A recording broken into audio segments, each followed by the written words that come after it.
हमको मुकेश जी के नज़दीक भेजा था और मैंने तो अपना जवाब कल ही दिया। जो पार्टी का निर्णय हुआ, जो ये कदम उठाना है, तो हम लोगों ने निर्णय लिया राज्य के हित में, देश के हित में और क्षेत्र की जनता के हित में। बीजेपी के द्वारा क्यों कहा जाएगा? हम लोग का स्वयं निर्णय था जो एनडीए को मजबूत करने के लिए हम लोगों को ये कदम उठाना चाहिए।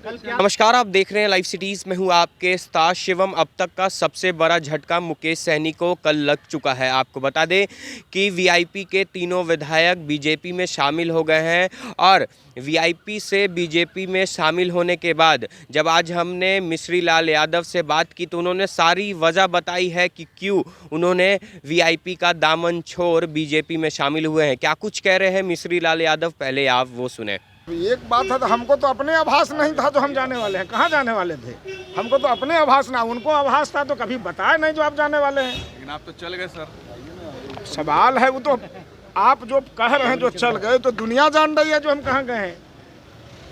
क्यों चल गए? कारण क्या रहा? कह तो रहे कारण कि की आप बात खाने गए हैं। वो कह रहे हैं कि अंगूर के पीछे लंगूर जाता है, मुकेश सहनी ने कहा। आप लोगों के ऊपर उनका तंज था। तो सवाल है जो तो अंगूर को कैद करके रखे हुए थे और वो जानते थे जो अंगूर के पीछे लंगूर जाता है, तो वो अंगूर को कैद करके क्यों रखे हुए थे? क्यों छोड़े? क्या वजह छोड़ने रही? का सवाल नहीं है भाई। जो इस एनडीए में हम लोग थे, एनडीए में हैं, एनडीए में उनको भी रहना चाहिए। क्या परिस्थिति बनी इससे? बैठ के भी वीआईपी में भी आप लोग थे, वो भी एनडीए में। अब मैंने कल भी बताया जो मैं 2015 का चुनाव लड़ा, 2020 में भी हम चुनाव लड़ रहे थे और 20 में भी मुझे उससे पहले मुकेश जी से हमारा संबंध नहीं था। बीजेपी ही हमको मुकेश जी के नज़दीक भेजा था और मैंने तो अपना जवाब कल ही दिया। जो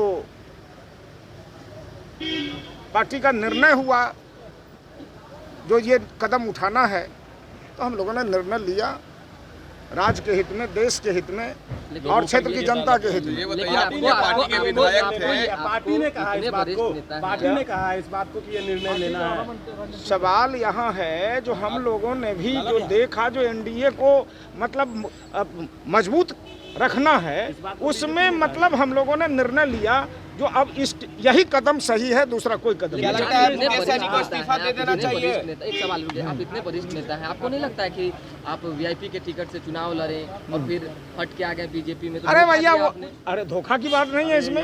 हम लोग तो जहाँ मतलब एनडीए में थे, एनडीए में हैं हम लोग। मुकेश सहनी की खंजर आप लोगों ने खंजर ना ना ना ना ना, हम लोगों ने एनडीए में था, एनडीए में है, एनडीए में रहे। सवाल आखिरी बताइए, क्या लगता है मुकेश सहनी का बिहार में राजनीतिक भविष्य अब समाप्त हो गया है? अब ये बात मैं कह सकता हूँ। पार्टी के नेता रह चुके हैं। अब एक मैं बता रहा हूँ राजनीतिक भविष्य उनका क्या है। कोई मैं ज्योतिषाचार्य नहीं हूँ, जो मैं जानता हूँ जो उनका भविष्य क्या है। हस्तरेखा का ज्ञान हमको नहीं है जो उनका आपने भी तो राजनीतिक भविष्य देखकर ही उनकी ये पार्टी को छोड़ा, उनके बीजेपी में गए। विवेक पर निर्भर करता है जो उनको क्या करना है, नहीं करना है। क्या आपको बीजेपी के द्वारा कहा गया कि आप इधर शामिल हो जाइए? एक मैं बता रहा हूँ जो बीजेपी के द्वारा क्यों कहा जाएगा? हम लोग का स्वयं निर्णय था जो एनडीए को मजबूत करने के लिए हम लोगों को ये कदम उठाना चाहिए। कल क्या किसका फोन आया था कि अचानक आप लोग विधान किसी का फोन नहीं आया था। कल क्या बात हुई थी? बात कुछ नहीं हुई थी।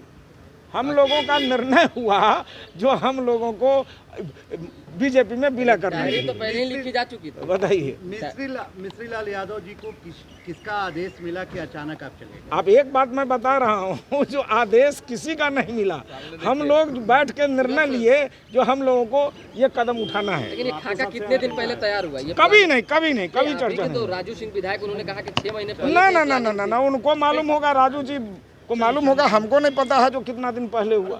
तो आपने साफ तौर पे सुना, बीजेपी के विधायक मिश्री लाल यादव ने पूरी घटना को बताया है और उन्होंने साफ तौर पे कहा है कि हम लोग तो पहले से ही बीजेपी के थे, ऐसे में हम लोगों ने मन बना लिया था कि तीनों विधायक बीजेपी में ही शामिल होंगे। अब देखना होगा कि जहां एक तरफ बीजेपी वाले लगातार मुकेश सहनी से इस्तीफा मांग रहे हैं, वहीं मुकेश सहनी ने भी साफ तौर पर कह दिया है कि जब तक मुख्यमंत्री नीतीश कुमार मुझसे इस्तीफा नहीं नहीं मांगते हैं तो मैं इस्तीफ़ा नहीं दूंगा। अब देखना होगा कि मुकेश सहनी आगे क्या कुछ करते हैं। बहरहाल आप बने रहे हमारे साथ। अगर आपने हमारे चैनल को सब्सक्राइब नहीं किया है तो जल्द से जल्द सब्सक्राइब कर ले। धन्यवाद।